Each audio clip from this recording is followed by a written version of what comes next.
Hello and welcome to my channel. Say hi to a happy day.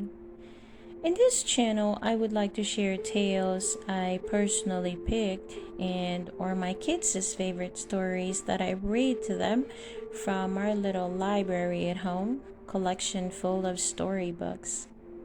This channel will be a good tool for you, stories to listen to while you sip on that cup of coffee in the morning or while putting your kids to sleep. Please don't forget to hit that like button and subscribe to keep you posted and to not miss any stories every time. Let us enjoy listening while I read to you the beautiful story of the Elves and the Shoemaker. Once there lived a shoemaker and his wife.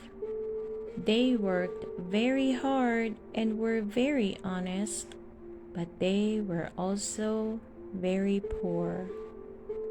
They could not make enough money to live on, and soon everything they had in the world was gone. All they had left was just enough leather to make one pair of shoes. The poor shoemaker cut out the leather and laid it out, ready to make into shoes early in the next morning. Tomorrow, when it is sunny, I will work on them, he told his wife. The good shoemaker said his prayers and lay down to sleep.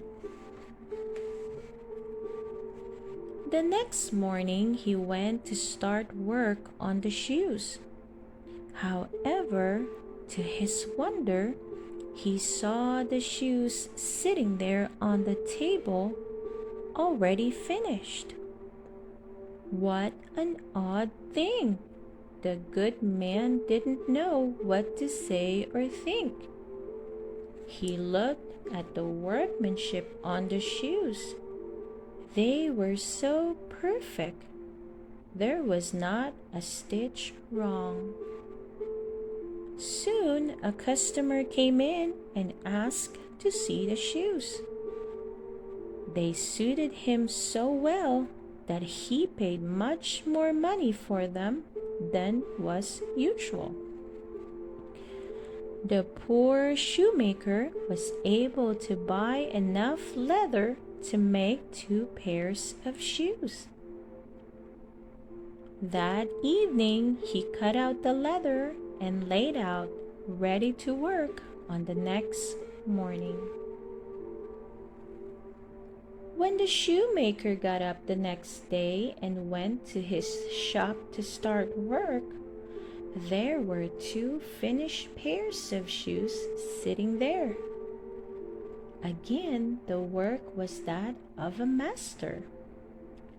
Soon, some customers came in and bought the shoes so that the shoemaker could buy enough leather to make 4 pairs. He cut out the leather and laid it out overnight. Sure enough, the next morning he awoke to find 4 pairs of shoes sitting there.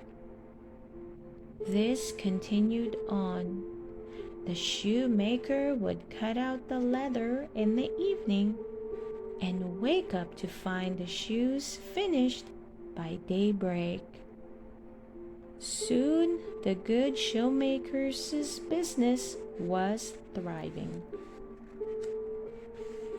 One evening in winter, the shoemaker and his wife were sitting by the fire talking together.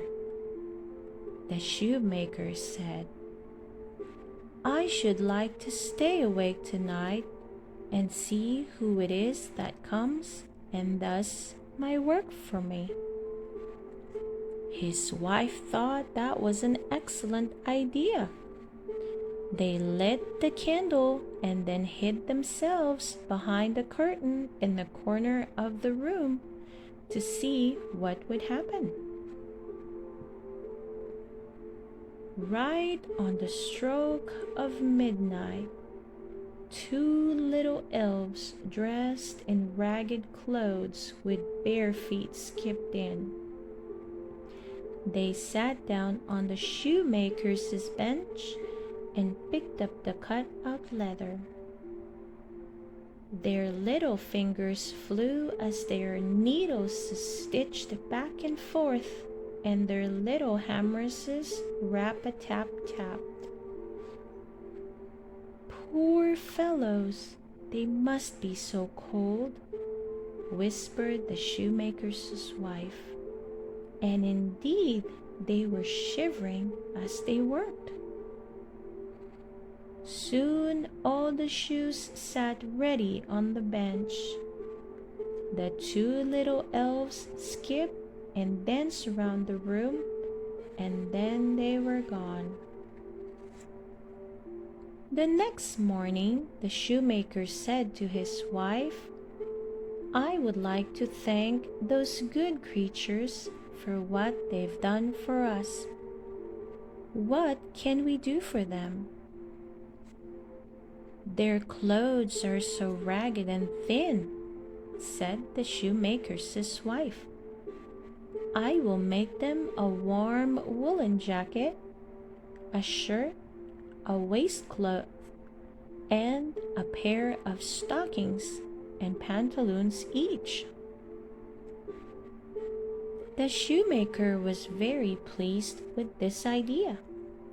"If you'll make them some clothes, I'll make them each a pair of shoes," he said.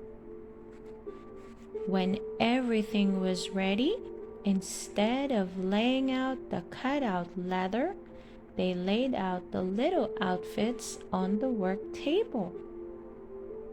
Then the shoemaker and his wife hid behind the curtain to see what the little elves would do.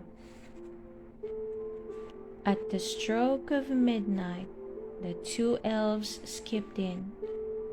When they went to sit at the table, they saw the clothes and shoes lying there ready for them. They laughed and chuckled in delight and clapped their hands with joy. They dressed themselves in their new outfits and danced and capered about the room as they danced and sang, "Now we are so fine to see, no longer need we cobblers be." Then they skipped out the door.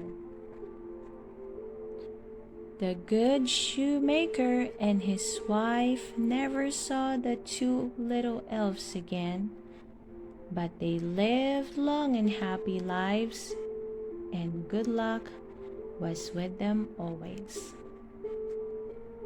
I hope you enjoyed the story of the little elves and the shoemaker. Again, please don't forget to hit that like button and subscribe to keep you posted and to not miss any tales and stories every time. See you soon!